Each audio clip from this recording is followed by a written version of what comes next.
Hi friends. तो आज मैं एक नया टॉपिक शुरू कर रहा हूं। टॉपिक है आपका ग्रेविटेशन। तो ग्रेविटेशन एक्चुअली है क्या चीज? ग्रेविटेशन हम बोलते किसको है? हम वर्ड यूज करते हैं ग्रेविटेशन, क्योंकि इसमें भी दो अलग अलग चीजें हैं। एक, जितने मेरे प्लैनेट्स हैं सारे प्लैनेट्स का अपना अलग ग्रेविटेशन होता है, ठीक है। दूसरा जो ग्रेविटेशन है वो है यूनिवर्सल ग्रेविटेशन। वो यूनिवर्सल ग्रेविटेशन जो है वो सबका एक होता है। जैसे हमारा एक सोलर सिस्टम है, वैसे ही कई सारे सोलर सिस्टम हैं। हमको नहीं पता कितने सारे हैं सोलर सिस्टम, ठीक है। तो जिसमें कि सन अगेन एक स्टार टाइप यूज हम करते हैं कि सन जो है हमारा वो भी है तो एक स्टार, जिसके सराउंडिंग में अदर प्लैनेट्स उसके अपने ऑर्बिट्स में घूमते रहते हैं। तो ये यूनिवर्सल ग्रेविटेशन अलग है। जो नॉर्मल ग्रेविटेशन हम पढ़ते हैं, जो ग्रेविटी हम यूज करते हैं, दैट इज 9.8 मीटर पर सेकेंड स्क्वायर, जिसकी हम बात करते हैं, तो वो एक अलग चीज है। तो आज मैं आपको जो डिस्कस करने वाला हूं, आज जो मैं आपके साथ डिस्कस करूंगा, जो आपको चीजें बताऊंगा, वो हम बात कर रहे हैं यूनिवर्सल ग्रेविटेशन की, कि यूनिवर्सल ग्रेविटेशन है क्या, यूनिवर्सल ग्रेविटेशन की इंपॉर्टेंस क्या है, ठीक है। वो सारी चीजें आज मैं आपके साथ डिस्कस करता हूं, ठीक है। तो हम सबसे पहले जो बात कर रहे हैं, हम बात करते हैं यूनिवर्सल ग्रेविटेशन की, कि यूनिवर्सल ग्रेविटेशन है क्या चीज। तो यूनिवर्सल ग्रेविटेशन जो है वो, जैसे कि हमारा पूरा ये यूनिवर्स जो है, ठीक है, पूरे यूनिवर्स को चीजें जो बाउंड करके रखी हैं, एक एग्जांपल हम अपने सोलर सिस्टम का ही ले लेते हैं। तो हम क्या कहते हैं कि सन है, जो कि मेरा एक सेंटर पे एक सन है, ठीक है। ये मेरा सन है जो कि सेंटर पे है, एंड सारे प्लैनेट्स जो हैं वो इसके सराउंडिंग में मूव करते हैं, ठीक है, अपने अलग अलग ऑर्बिट्स में। तो हमने ये चीज सुनी होगी कि भाई ये जो सन अर्थ है, अर्थ एक अपने ऑर्बिट में मूव करता रहता है। तो एक चीज आप समझिए कि ये अर्थ जो है ये कैसे मूव कर रहा है? अपने आप मूव कर रहा है? तो नहीं, ये अपने आप मूव नहीं कर रहा है। और सबसे बड़ी चीज, एक फिक्स ऑर्बिट में मूव कर रहा है।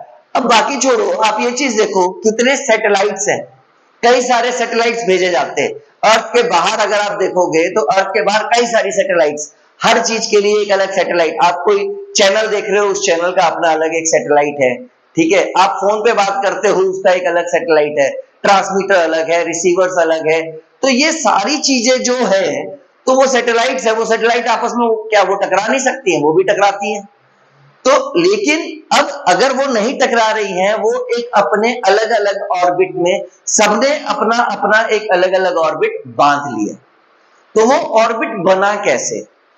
आपने मैग्नेट को देखा होगा कि एक मैग्नेट है, उसके सामने आपने दूसरा मैग्नेट रख दिया, ठीक है। अब जब आपने इन दोनों को एक पर्टिकुलर डिस्टेंस पे रखा, तो ये अट्रैक्ट नहीं करेंगे। It all depends on their powers. अब उसके थोड़ी देर के बाद आपने देखा कि जब आप उसको और नजदीक लेके जा रहे हो, तो ये वाला जो मैग्नेट है ये थोड़ा इसके और पास आ रहा है, या ये इससे दूर जा रहा है, क्योंकि रिपल्शन एंड अट्रैक्शन दोनों चीजें होती हैं, डिपेंड ऑन कि कौन सा फेस किसके साथ, क्योंकि पोल्स अगर सेम होंगे तो वो रिपेल करेंगे।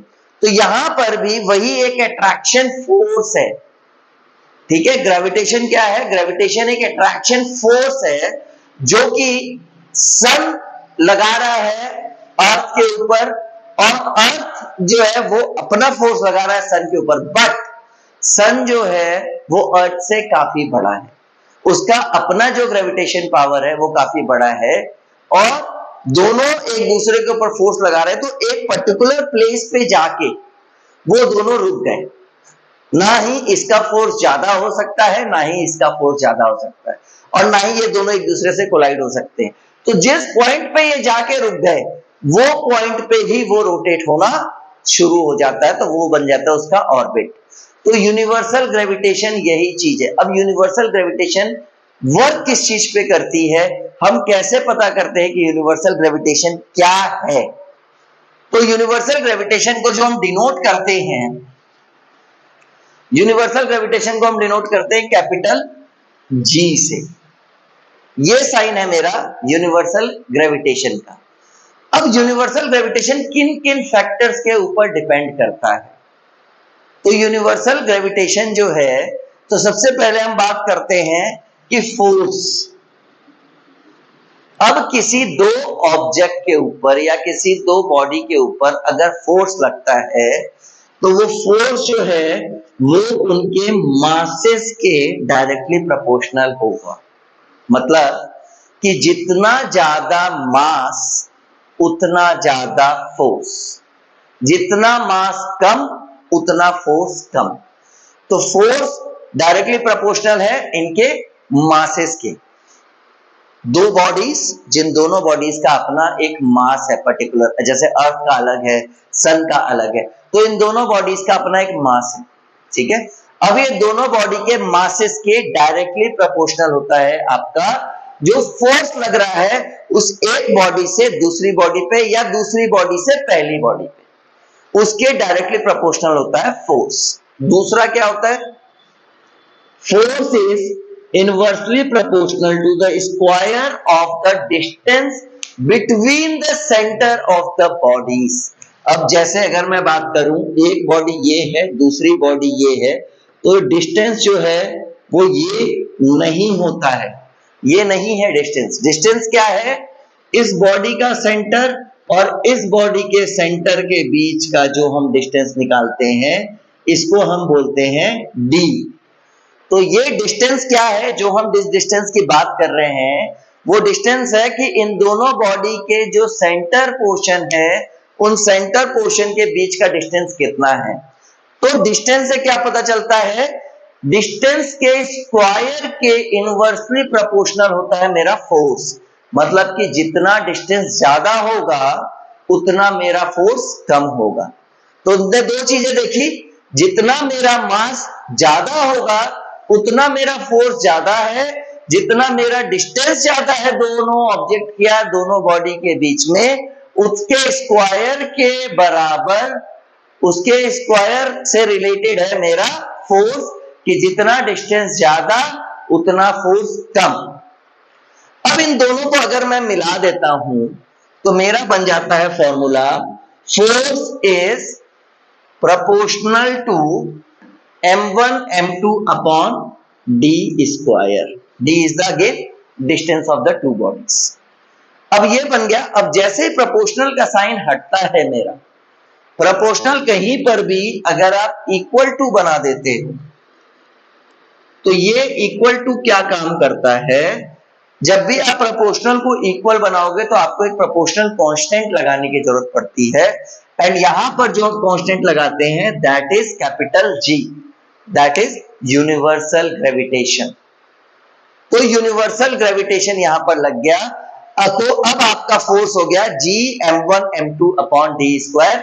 सिमिलरली अगर मेरे को G का फॉर्मूला चाहिए कि भाई मैं यूनिवर्सल ग्रेविटेशन निकालूंगा कैसे, तो सिंपल है, आप फॉर्मूला बना लीजिए, F इंटू डी का square upon m1 into m2।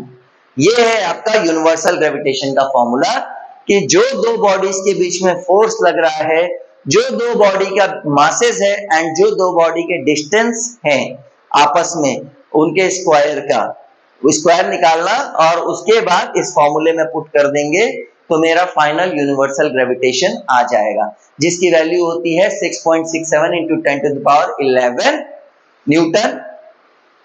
Formula क्या बनेगा इसका? Newton, that is force. Distance हमेशा मीटर में होता है, मीटर स्क्वायर पर केजी स्क्वायर, ये होता है मेरा इसकी यूनिट। किसकी?